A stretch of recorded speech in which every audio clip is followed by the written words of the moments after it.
real cases before a real judge.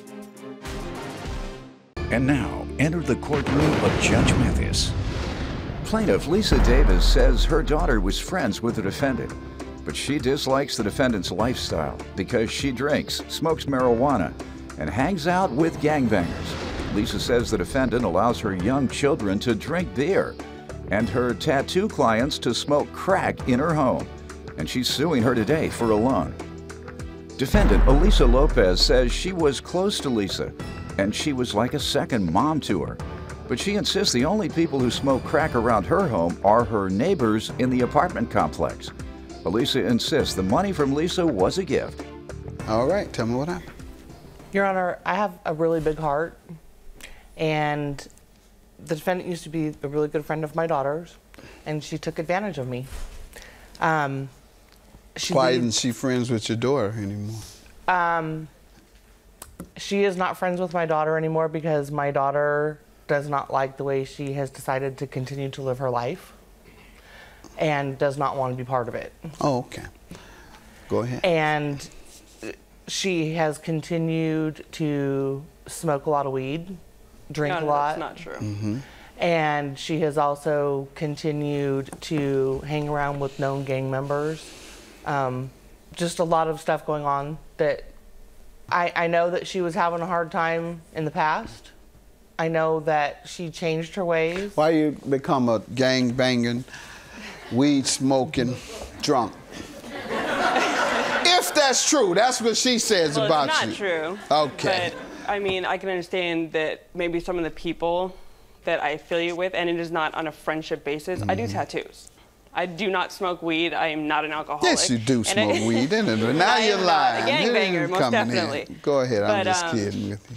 No, I do tattoos. I'm a tattoo artist and that, and I cannot, you know, I'm not prejudiced to the people I tattoo, you know. She said you hang out with them. She's not talking about the workplace, are you? Then I apparently missed out on, you know, on these friendships and that. I'm definitely missing a few things. Okay, so that's not true. No, you don't hang with true. gangbangers and smoke weed all day. And actually, she does tattoos out of her home, Your Honor, and so therefore those people are in her home around her children. Workplace. Still, the objective of association with them is work. Mm-hmm. I have gangbangers coming here, mm-hmm. and I hear their cases. Mm-hmm. So. Yeah, well, that's the same. I can't say because you're a gangbanger, I can't hear your case. You're right, but you wouldn't allow them to smoke crack in your house. Do you? And no. allow your children to finish the beers that have been left on your counters. Really? I mean, I'd love to be shown this. She's making all this up? Yes, I'm sorry, but you heard it from who? From somebody else who told it from somebody else? Tell me her deal. Witnessed by who? Me. Okay, really, when? Give me some background, and if you like, you can tell me about her since she has all this information on you. Yeah, I mean, apparently. I've known her for about 2 years, as she said, through her daughter. You know, at one point, me and her daughter were very good friends. I'm not friends with her daughter anymore on a completely different basis, but that's not even relevant to this. I became very close with her.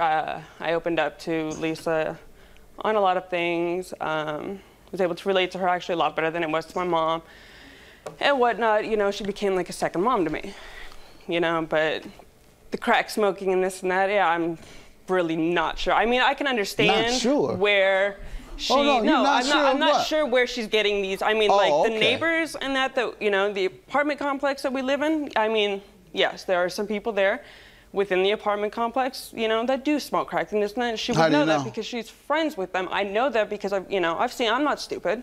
I know what the stuff is. You've seen what? I've seen people smoke crystal. Okay. Where? Because the manager of the apartment complex, her very good friend. Yeah, where do you see him? Where have you seen him? Smoking outside in his house, you know, and then his neighbors down there. You've seen him in the manager's house? I have seen him do it. No, in the manager's house? Yeah, he's very... so you're in there when they're smoking crack. If you've seen them in somebody's house, you are in somebody's house watching them smoke crack and crystal meth. And now if you don't use and someone is smoking crack or crystal meth, you say, I'll be back later. And you don't sit there and Gaze at him while they're smoking. That was a big hit he took. Right, yeah. Ooh, that was a big hit he took. Go ahead, ma'am. Let's get to this loan you're suing her about. The loan was given to her in December of 2011 for $3,500 because she was trying to get a legitimate job. Not that her tattoos are not legitimate, because I will give her credit. She does beautiful work. But she was trying to get a regular job and needed a vehicle big enough for all of her children to fit into. And the agreement was to be that she was supposed to start paying me back $200 a month, no interest on the loan, that she was supposed to pay back $200 a month until the loan was paid off. She paid me a total of $600. Good. With the balance owing $2,900. And I would like to just add that one of those payments of $150, she came to me and said, I'm broke, I don't have any money. And I said, good, I need my house cleaned. That's not true. And we made a deal. Did she? She did. Okay. And so we made the agreement Worked that it off. she couldn't afford to do everything to pay her bills and take care of the kids. I needed my house cleaned, and I said, good deal. Okay. Clean my house, and we'll knock off your payment for the car payment that month. Okay. Ma'am, what do you say to this loan she's suing you about? The loan to me was always referred to more as a gift. She did come. She did come to me. Who referred I referred to it as a gift. Oh. Well, in order for it to be concluded that it's a gift, well, I mean, if we have also refer to it as a gift.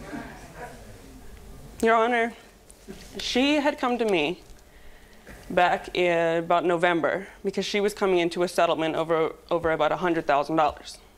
Okay. She told me that she could spare the money at the time. Okay, she was able to give you the money. I included her in in the whole process, the cars that I was checking out. Actually coming to do to the person's house in Oakland to sit there to purchase the car, whatnot.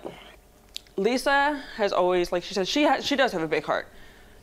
She's always been a very strong person to me, and I've never had up to this point any issues with her.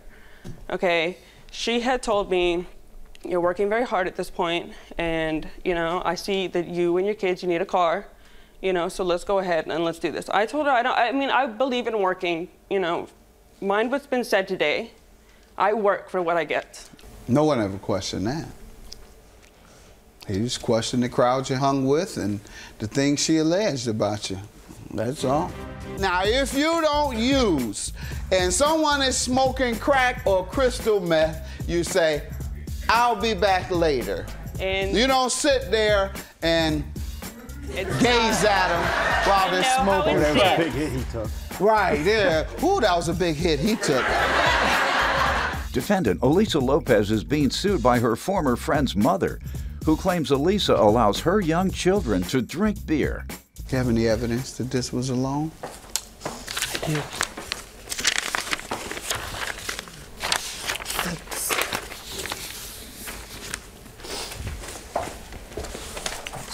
All right, what is this telling me? Those are text messages between the two of us. Text messages from defendant. Oh, I didn't mean to hand you both of them. I'm trying to make everything on time.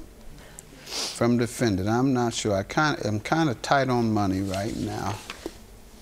Hopefully now I'll be able to get back on my feet and pay you back. All right.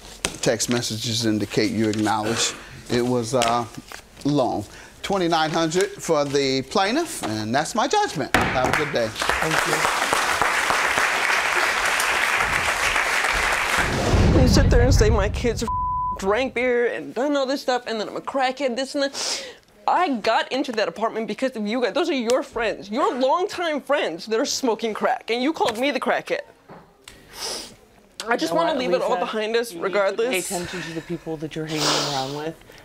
Okay. Like I said, it wasn't people I was hanging around with. Listen. A business, tattoos and doing a business and doing this and that.